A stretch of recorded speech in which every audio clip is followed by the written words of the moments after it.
लिखिए radio activity, heading डालिए radio activity.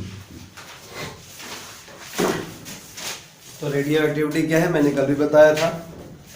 ठीक है, क्या बताया था कि जब कोई न्यूक्लियस ऐसा कोई न्यूक्लियस जिसका एटॉमिक मास नंबर काफ़ी ज़्यादा हो जाए, एक रिकमेंडेड वैल्यू से ज़्यादा हो जाए, मतलब वो हैवी हो जाए, तो अपने मन से अपने भीतर से कुछ पार्टिकल्स और कुछ एनर्जी यानी रेडिएशन को बाहर निकालने लगता है अपने आप। इस प्रोसेस को हम लोग क्या कहते हैं, रेडियो एक्टिविटी कहते हैं। और इस फिनोमिना को करने वाला कोई भी सब्सटेंस होगा उसे क्या कहा जाएगा, रेडियो एक्टिव सब्सटेंस कहा जाएगा। तो लिखिए, हेडिंग डाल दिया रेडियो एक्टिविटी। लिखिए the substance which disintegrates, disintegrate होने का मतलब वही है कि अल्टीमेटली वो पार्टिकल एनर्जी निकालेगा, उससे उसका क्या कम होगा, मास कम होने लगेगा धीरे धीरे। और एक वक्त ऐसा आएगा जब उसका मास इतना प्रॉपर हो जाएगा कि वो स्टेबल हो जाएगा। तो यहाँ पे डिके का मतलब खराब होना नहीं है, डिसइंटीग्रेशन का मतलब खराब होना नहीं है। यहाँ डिके का मतलब ये हो रहा है कि वो अपने मास को डिके कर रहा है, मतलब कम कर रहा है। ठीक है, तो the substance which disintegrate, bracket में लिख लो, और decay, DECAY, the substance which disintegrate, bracket में लिखो, और decay by the spontaneous emission of,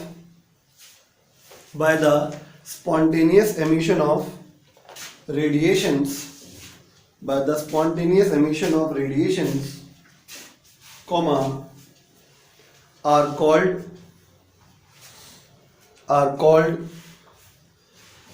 radioactive substances.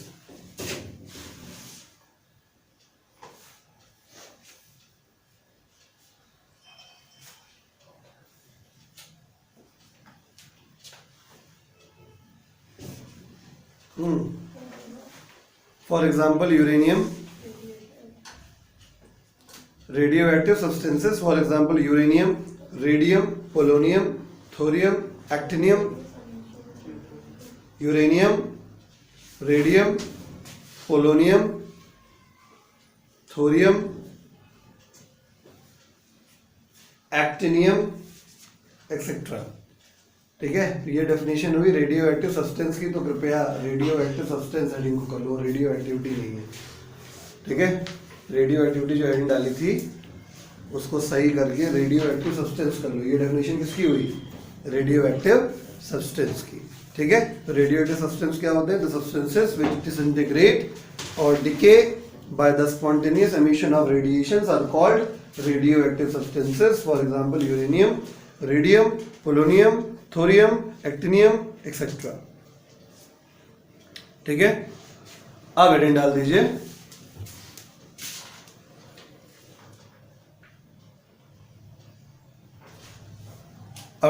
Radio activity. अब हेडिंग है रेडियो एक्टिविटी। तो रेडियो एक्टिविटी क्या है, अल्फा बीटा गामा का एमिशन जब होने लगता है तो उसको क्या कहते हैं, क्या हो रहा है, रेडियो एक्टिविटी हो रही है। ठीक है, तो हेडिंग डालिए रेडियो एक्टिविटी। लिखिए radio activity is a nuclear phenomena. Radio activity is a nuclear phenomena. क्यों कह रहे हैं न्यूक्लियर फिनोमेना, क्योंकि न्यूक्लियस से सब कुछ हो रहा है ना। एटम रिस्पॉन्सिबल नहीं है पूरा, केवल न्यूक्लियस रिस्पॉन्सिबल है। इस वजह से कहा जाता है कि radioactivity is a nuclear phenomena.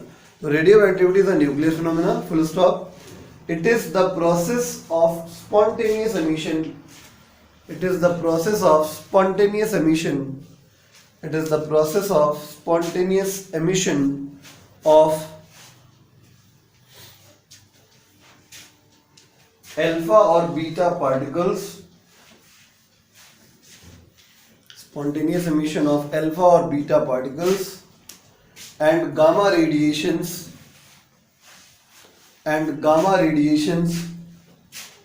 from the nucleus of atoms, gamma radiation from the nucleus of atoms during their decay, from the nucleus of atoms during their decay. बात मेरा समझ में आ गई? ठीक है, मैं एक बार फिर से रिकॉल कर देता हूँ। ठीक है, तो दो चीजें अभी हमने बताई हैं आपको, रेडियो एक्टिविटी और रेडियो एक्टिव सब्सटेंस। ठीक है, मैंने ये समझाया आपको कि जब कभी कोई किसी भी एलिमेंट का न्यूक्लियस ज़रूरत से ज़्यादा हैवी हो जाता है, यानी उसका एटॉमिक मास नंबर ज़्यादा हो जाता है, तो वो अनस्टेबल हो जाता है। अनस्टेबल को स्टेबल बनाने के लिए वो क्या करता है, अपने अंदर से, मतलब न्यूक्लियस के अंदर से कुछ पार्टिकल्स यानी कि अल्फा बीटा पार्टिकल्स और कुछ एनर्जी यानी कि गामा रेडिएशन को एमिट करता है। ठीक है, और ऐसा करना क्या कहलाता है, हमारी भाषा में डिसइंटीग्रेशन कहलाता है, डिके कहलाता है। मतलब वो इस तरीके से अल्फा बीटा पार्टिकल निकाल के, गामा रेडिएशन निकाल के अपना धीरे धीरे क्या घटाने लगता है, मास घटाने लगता है। और कुछ समय बाद होगा, वैसे समय बहुत लंबा होता है, फिर भी आपको भी थोड़ा थोड़ा पढ़ना है।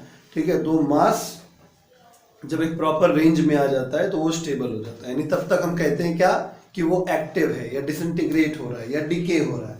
यहाँ पे डिके का मतलब वैसा वाला डिके नहीं कि खराब हो रहा है, बदबू आने लगेगी, ऐसा कुछ नहीं है। आई बात समझ में? तो इस प्रोसेस को कहते हैं हम लोग क्या, रेडियो एक्टिविटी। और जो भी सब्सटेंसेस इसको करेंगे वो क्या कहलाएंगे, रेडियो एक्टिव सब्सटेंस कहलाएंगे। अब मुद्दा खड़ा होता है कि ये अल्फा बीटा गामा कल से सुन रहे हैं, ठीक है, जरा इनको हम डिटेल में एक बार लिख लेते हैं एक जगह, तब उसके बाद तब समझ में आ पाएगा कि जब अल्फा निकलता है पार्टिकल से, मतलब न्यूक्लियस से, तो उसमें क्या परिवर्तन आते हैं, क्या चेंजेस आते हैं।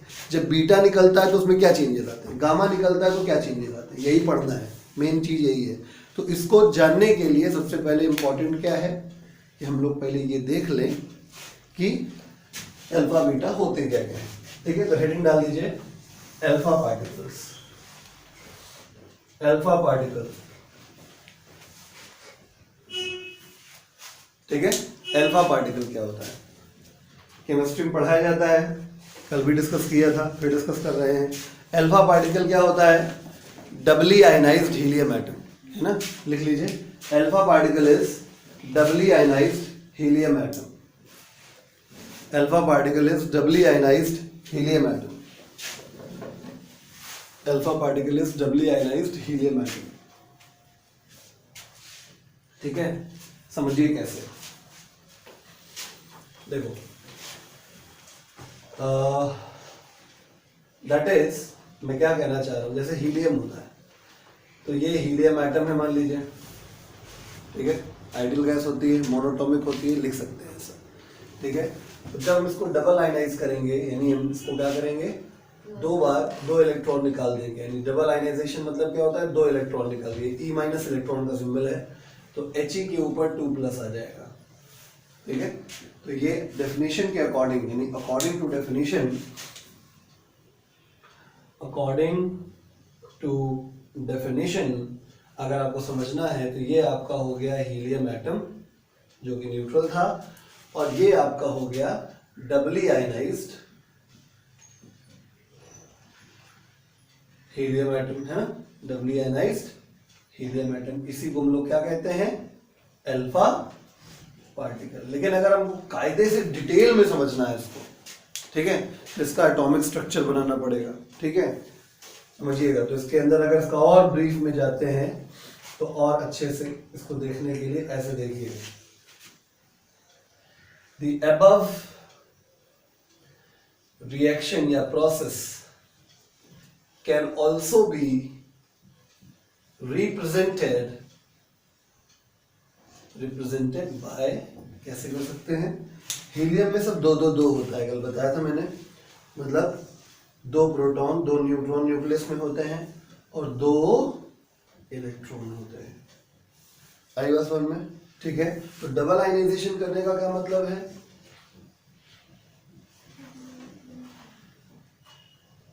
डबल आयनाइजेशन करने का ये मतलब है कि हमने एक इलेक्ट्रॉन ये भी हटा दिया, एक इलेक्ट्रॉन ये भी हटा दिया। ये था न्यूक्लियस, ये इसके आसपास थे, दो इलेक्ट्रॉन चक्कर लगा रहे थे अपनी ऑर्बिट में, इलेक्ट्रॉन चले गए यानी ऑर्बिट भी खत्म हो गई, बचा क्या, सिर्फ दो प्रोटॉन और दो न्यूट्रॉन वाला न्यूक्लियस बचा। आई बात समझ में? यानी कि अगर ये हमारा हीलियम एटम था, अगर ये रिप्रेजेंटेशन अगर हमारा हीलियम एटम था, तो फिर ये क्या बचा है हमारे पास, न्यूक्लियस ऑफ हीलियम एटम। और क्योंकि डेफिनेशन से हम जानते हैं कि जब हम हीलियम एटम से 2 इलेक्ट्रॉन निकालते हैं तो जो बचता है वो अल्फा पार्टिकल होता है, राइट। तो हमने यहाँ फिगर बना के समझाया है। तो अगर हमने हीलियम एटम से 2 इलेक्ट्रॉन निकाल दिए तो ये जो भी बचा होगा वो क्या होगा, अल्फा पार्टिकल होगा। यानी कि ये क्या है हमारा अल्फा पार्टिकल। यानी अल्फा पार्टिकल को आप कई तरीके से जानते हो। आप अल्फा पार्टिकल को डबली आयनाइज्ड हीलियम एटम भी कहते हो और अल्फा पार्टिकल को आप न्यूक्लियस ऑफ हीलियम एटम भी कहते हो। आई बात समझ में, ठीक। तो एक मोटा मोटा रफ आइडिया जो लग रहा है हमको वो चार्ज के बारे में और मास के बारे में लग रहा है, ठीक है। क्या कि पहली बात इतना क्लियर है कि अल्फा पार्टिकल पॉजिटिवली चार्ज होना चाहिए, क्योंकि अल्फा पार्टिकल क्या है, एक न्यूक्लियस है। किसका, हीलियम। और न्यूक्लियस हमेशा कैसा होता है, पॉजिटिवली चार्ज, ठीक है। तो एक रफ आइडिया तो ये लग गया कि 100% अल्फा पार्टिकल कैसा पार्टिकल होता है, पॉजिटिवली चार्ज पार्टिकल होता है। आगे बस समझ में। अब एग्जैक्टली कितना पॉजिटिव चार्ज है ये हम निकाल लेते हैं, ठीक है। तो हमसे अगर कोई कहे कि अल्फा पार्टिकल का चार्ज निकालिए आप, तो चार्ज ऑफ अल्फा पार्टिकल हम सीधे सीधे समझ पाएंगे कि अगर ये अल्फा पार्टिकल ही है तो इन दोनों का चार्ज जोड़ दें पूरा, तो पूरा अल्फा पार्टिकल चार्ज आ जाएगा, है कि नहीं। तो हम क्या करेंगे, 2 times of charge of proton plus 2 times of charge of neutron add कर देंगे। नहीं समझे, न्यूट्रॉन कैसा होता है बेटा, न्यूट्रल होता है, इसमें चार्ज होगा नहीं। तो चार्ज जब है नहीं तो चार्ज ऑफ अल्फा पार्टिकल क्या हो गया, 2 times of charge of proton. चाहो तो इतना याद कर लो, और चाहो तो सबको प्रोटॉन का चार्ज पता ही होता है 1.6 इंटू 10⁻⁻19 कूलॉम प्लस में। तो 16 दूनी 32 यानी प्लस का 3.2 इंटू 10⁻⁻19 अल्फा पार्टिकल का चार्ज आ गया, ठीक है। कितना चार्ज होता है, कैसा चार्ज होता है, दोनों बता दिया। अब कोई कहे मास के बारे में, तो हम मास के बारे में अगर रफ आइडिया लगाएं तो एक बात साफ साफ दिखाई दे रही है, ठीक है, कि 100% मास भी बहुत ज्यादा है इन कंपैरिजन टू इलेक्ट्रॉन, है कि नहीं। क्यों, क्योंकि जब इसके अंदर 2 प्रोटॉन 2 न्यूट्रॉन, वैसे भी कहा जाता है, केमिस्ट्री में पढ़ाया गया होता है कि इलेक्ट्रॉन्स का जो मास होता है वो निग्लिजिबल होता है इन कंपैरिजन टू न्यूक्लियस या प्रोटॉन्स, कुछ भी कह दीजिए, है ना। तो बात समझ रहे हैं। यानी कुल मिला के अगर इलेक्ट्रॉन के कंपैरिजन में मैं बात करूं तो अल्फा पार्टिकल को मैं क्या कह सकता हूं, it is a heavy particle. अब यहाँ पे हैवी कहने का मतलब समझ रहे हैं, हम ये नहीं कह रहे क्विंटल 2 क्विंटल वजन है इसका। हैवी का मतलब है अगर हम इलेक्ट्रॉन से कंपेयर कर रहे हैं तो ये काफी भारी है, ठीक है। अब कितना भारी है ये भी निकाल लेते हैं। देखिए, तो अगर मैं मास ऑफ अल्फा पार्टिकल की बात करूं तो क्या लिखना पड़ेगा, 2 times of mass of proton plus 2 times of mass of neutron. Proton neutron का मास लगभग सेम होता है। मैं चलो प्रोटॉन के टर्म्स में लिख देता हूं, ठीक है। क्योंकि न्यूट्रॉन का मास प्रोटॉन के मास के बराबर है, इस वजह से mass of alpha particle is equal to 2 times of mass of proton, फिर से 2 times of mass of proton. तो कितना हो गया ये, mass of alpha particle is equal to 4 times of mass of proton. एक प्रोटॉन का मास 1 AMU कहते हैं आप लोग, ठीक है। मैं केजी की एसआई सिस्टम की बात कर लेता हूं, ठीक है। तो कितना होता है, इसे पता है केजी में, 1.67 इंटू माइनस 27 31 इलेक्ट्रॉन का होता है माइनस में, ठीक है। कोई बात नहीं। तो mass of alpha particle is equal to 4 into 1.67 into 10⁻⁻27 kg। अब कैलकुलेट कर लोगे, चलो हम ही कर दे रहे हैं। 7 चौक 28 हो गया, 8 2 6 चौक 24 2 26, फिर बचा 2 4 दूनी 4 एकम 4 2 6, 6.68 into 10⁻⁻27 kg। By the way ऐसा कोई पूछेगा नहीं आपसे, फिर भी आपकी जानकारी के लिए बता रहा हूँ, ठीक है। इससे रफ एस्टिमेट आप लगा सकते हो कि इलेक्ट्रॉन का मास होता है 9.1 इंटू 10⁻⁻31 kg। देख लो बहुत बड़ा फर्क है, डिवाइड करके देख लीजिए, ठीक है। कई हजार का फर्क आ जाएगा, कई हजार गुने का फर्क आ जाएगा, ठीक है। इसका मतलब हम कह सकते हैं कि alpha particle in comparison two electron बहुत हैवी होता है। आई बात समझ में, ठीक है। तो इतना आप कॉपी कर लीजिए। चलिए वेरिएंट डाल दीजिए beta particle. Beta particle.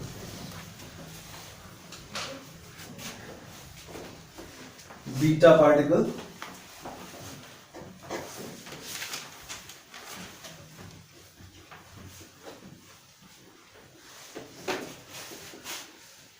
Beta particle क्या होता है? बीटा पार्टिकल बेसिकली आपके 10th स्टैंडर्ड में आपको जो पढ़ना है वो पढ़ना है बीटा माइनस, ठीक है। एक्चुअली बीटा दो होते हैं, बीटा प्लस और बीटा माइनस।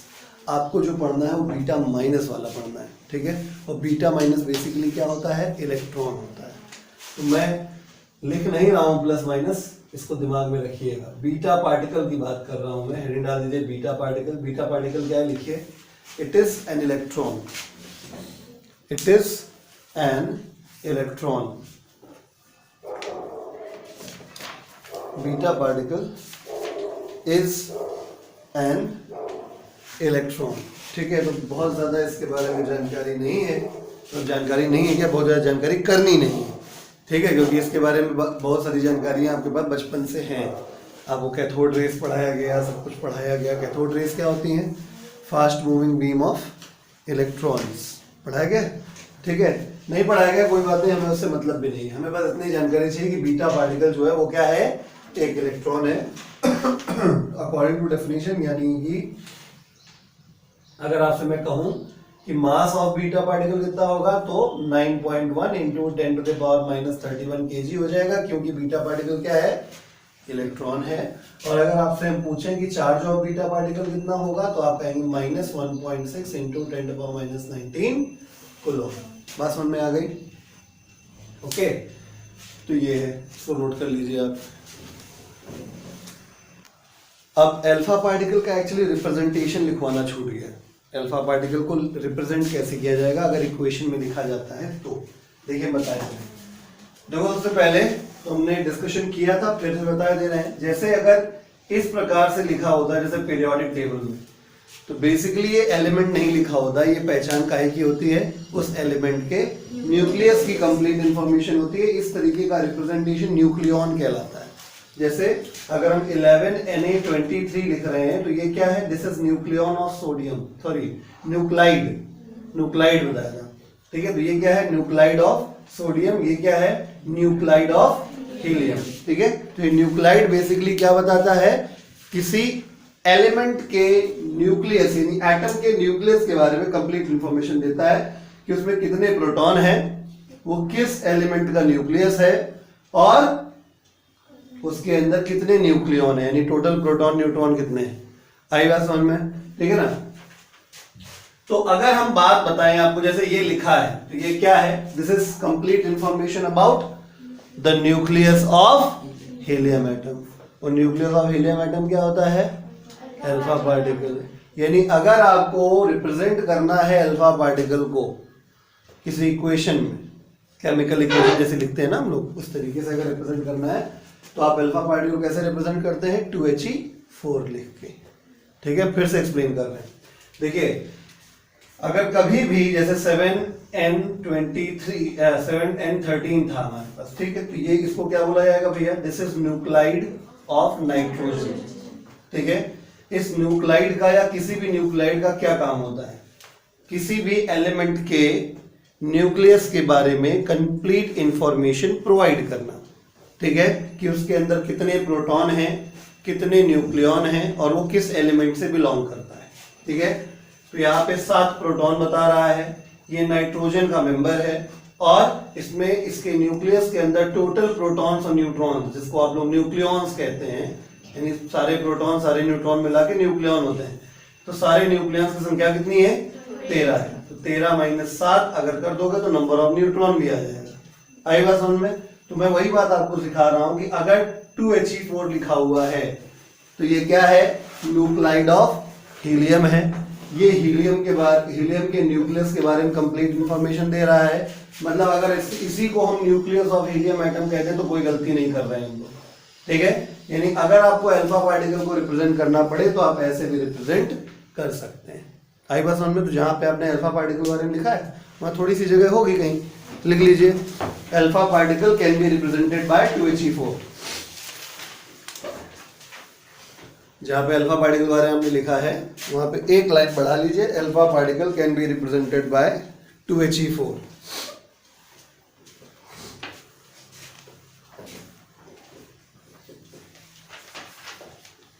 ठीक, ऐसे ही अब बीटा पार्टिकल का भी वक्त है। बीटा पार्टिकल में तो आप नहीं लिख ही रहे हैं, तो बीटा पार्टिकल को रिप्रेजेंट करने के कई तरीके होते हैं रिएक्शन। देखो बीटा पार्टिकल -1 बीटा 0 ऐसे लिखा जाता है, या -1E0 ऐसे लिखा जाता है।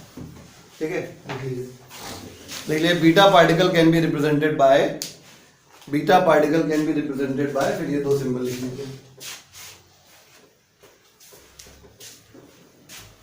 Beta particle can be represented by, ये दो सिंबल लिख लीजिए। चलिए अब बात कर लीजिए गामा की। गामा क्या है? गामा सबको पता है, एक एक इलेक्ट्रोमैग्नेटिक वेव है। इसकी फ्रीक्वेंसी बहुत ज्यादा होती है, वेवलेंथ सबसे कम होती है। ठीक है, और क्योंकि इसमें कोई चार्ज नहीं होता, इस वजह से ये इलेक्ट्रिक या मैग्नेटिक फील्ड में डिफ्लेक्ट नहीं हो सकती। आई बात समझ में?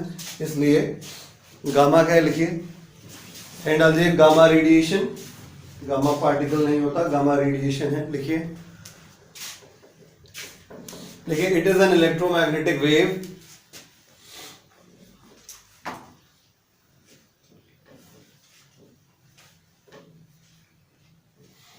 whose wavelength is less than 0.1 angstrom.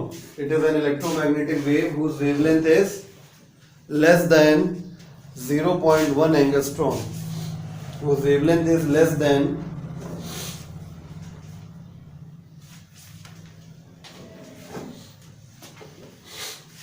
ठीक है, less than 0.1 angstrom। ठीक है, तो सबके मास और चार्ज की बात कर रहे हैं, तो इनके मास और चार्ज की बात कर लेते हैं। तो mass of gamma 0, rest mass होता है। ठीक है, वो अभी एडवांस फिजिक्स की बात है, अभी आपके 10th स्टैंडर्ड में नहीं कि रेस्ट मास क्या होता है, मूविंग मास क्या होता है। ठीक है, तो फिलहाल आप इतना समझिए कि गामा का जो मास होता है वो फिलहाल 0 होता है, और गामा में चार्ज भी नहीं होता, क्योंकि जिसमें रेस्ट मास नहीं होता उसमें चार्ज नहीं होता। इस वजह से गामा का चार्ज भी कितना हो जाएगा, 0। और आखिरी में लिख लीजिएगा it can be represented by gamma, ये सिंबल बना लीजिएगा, इसको केवल गामा से ही रिप्रेजेंट करते हैं।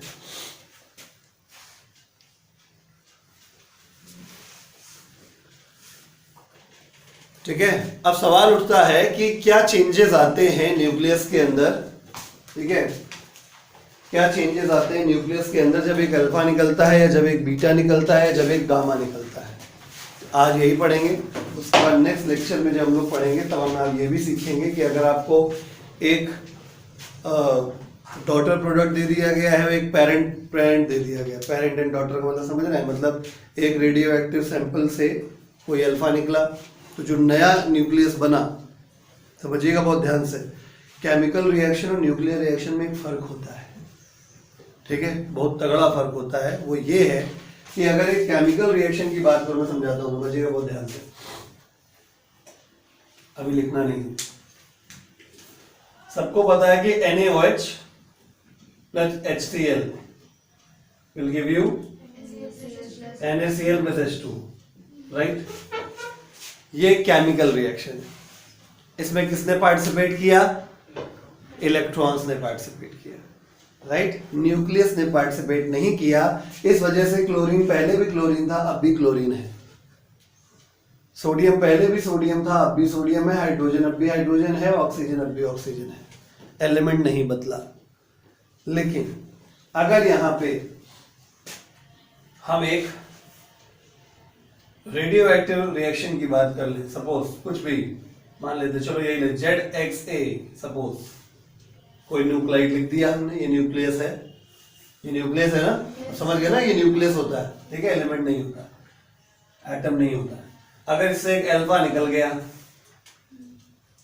ठीक है, तो इसका मतलब 2He4 निकल गया, राइट?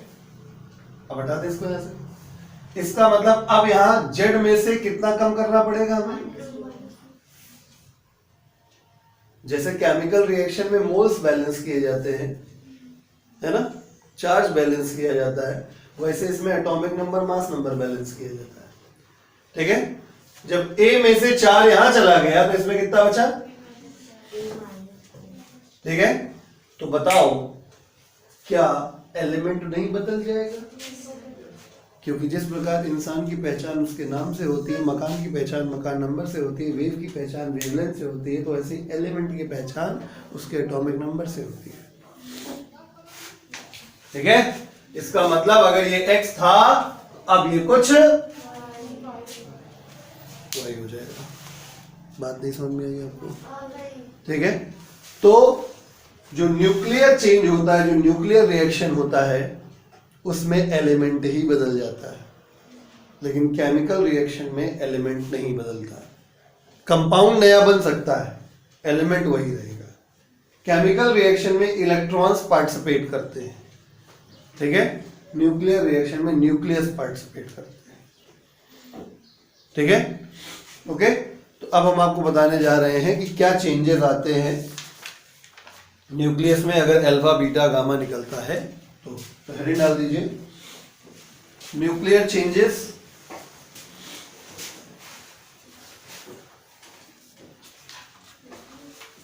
न्यूक्लियर चेंजेस, इसके अंदर लिखिए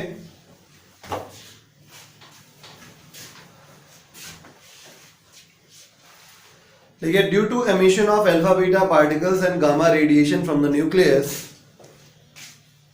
due to emission of alpha comma beta particles and gamma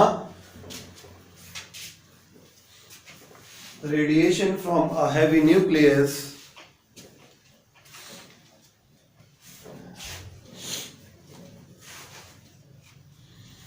some changes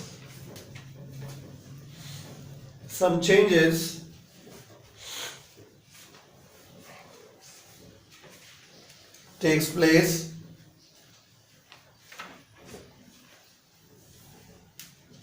in the nucleus as follows. Some changes takes place in the nucleus as follows. तीनों पहले लिख लेते हैं। अल्फा एमिशन,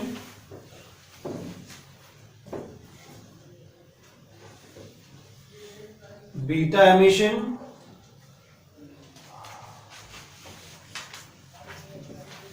और gamma emission.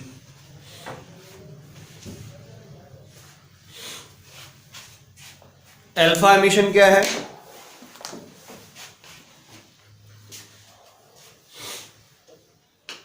जैसे ZXA है कोई nucleus heavy, अगर उसमें से एक अल्फा निकला, आप खुद ही समझ जाओ, अल्फा मतलब 2He4, तो यहां क्या हो जाएगा?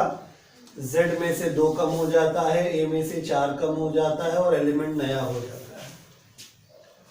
ठीक है, सर में आ गई बात? ओके। बीटा पार्टिकल में क्या है? ZXA अगर है और अगर इसमें से कोई बीटा निकल गया तो -1 बीटा 0 निकला, इसका मतलब यहाँ पे क्या करना पड़ेगा? Z+1 करना पड़ेगा। जब Z+1 -1 करो तभी तो Z आएगा, तो यहाँ पे A ही रहेगा क्योंकि A+0 A रहेगा। तो एलिमेंट का एटॉमिक नंबर अब भी चेंज हो गया, तो अब भी एक नया एलिमेंट बनेगा। नहीं समझे बात को? ठीक है। गामा में क्या होता है? ZXA, ये सिर्फ एक एनर्जी है। तो होता क्या है माय डियर, आप इसको समझिएगा, जब कभी भी अल्फा एमिशन या बीटा एमिशन होता है तो जो ये डॉटर न्यूक्लियस आता है, इसको पेरेंट कहते हैं, इसको डॉटर कहते हैं। ठीक है, तो पेरेंट डॉटर, ठीक। तो डॉटर न्यूक्लियस जो होता है वो एक्साइटेड स्टेट में होता है। एक्साइटेड स्टेट मतलब उसके पास एनर्जी ज्यादा होती है। तो नॉर्मली अल्फा या बीटा एमिशन होने के बाद उसके पास जो एक्स्ट्रा एनर्जी आ जाती है उसको नॉर्मली हम लोग कैसे डिनोट कर देते हैं? स्टार बना के। नहीं समझे बात को? ठीक है, जब अल्फा एमिशन हुआ तो जो डॉटर न्यूक्लियस बना, ठीक है, उसमें क्या हो जाएगा? एनर्जी का अमाउंट ज्यादा होगा। ठीक है, तो उस एनर्जी को भी रिलीज करना है, तो उस एनर्जी को कैसे रिलीज किया जाता है? With the help of gamma. यानी कि चेंजेस कोई नहीं आएंगे, बस क्या हो जाएगा, एक्साइटेड स्टेट से कौन सी स्टेट में आ जाएगा, ग्राउंड स्टेट में आ जाएगा। आएगा समझ में। तो गामा एमिशन से सिर्फ इतना होता है, देखिए यहाँ स्टार लगा है, स्टार इस बात को रिप्रेजेंट कर रहा है इसके पास एनर्जी ज्यादा है एक्साइटेड स्टेट में, ठीक है, यहाँ से स्टार हट गया, एनर्जी निकल गई, बात समझ में आ गई, नोट कर लीजिए इसको।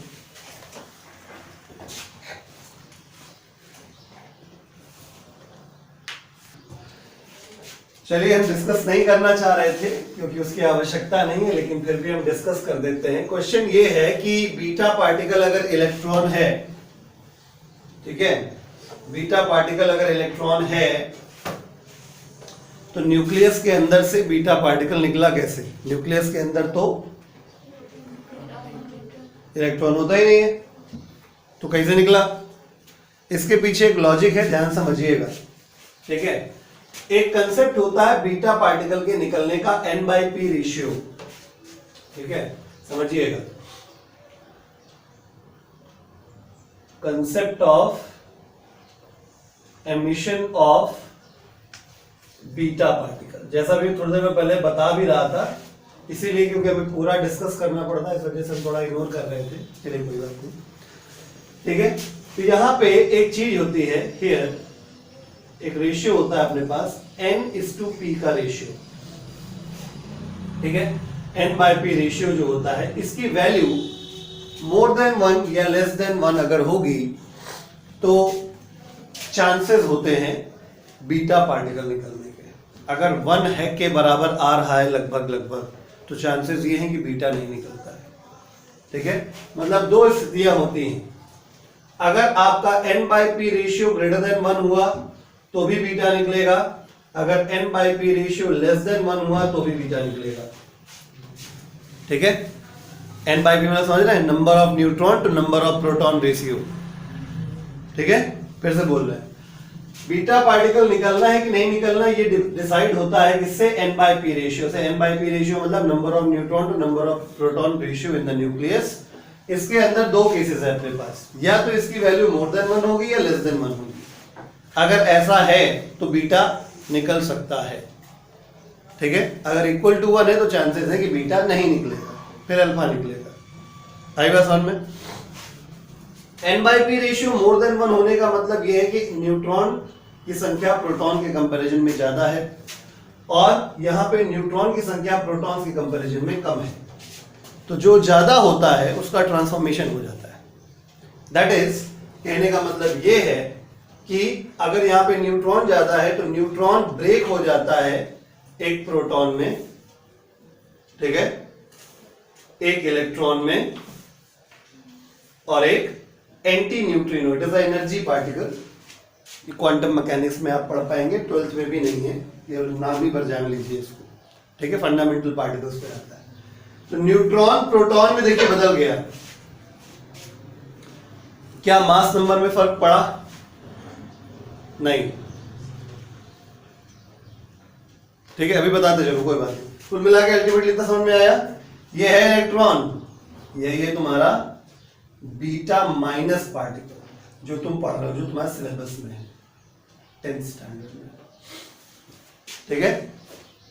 और बीटा प्लस कब बनता है? देखिए इसमें क्या है, प्रोटॉन ज्यादा है, तो यहां पे क्या होगा, प्रोटॉन टूट जाए किसमें, न्यूट्रॉन में, प्लस ई प्लस बनता है यहां पे, इलेक्ट्रॉन का जुड़वा भाई पॉजिट्रॉन,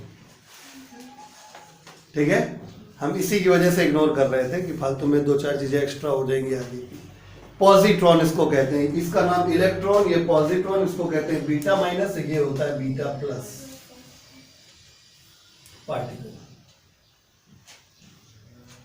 अगर यहां पे एंटी न्यूट्रिनो निकलता है तो यहां पे इनका जुड़वा भाई न्यूट्रिनो निकलता है। आई बात समझ में, बर्दाश्त करो, हो जाएगा, ठीक।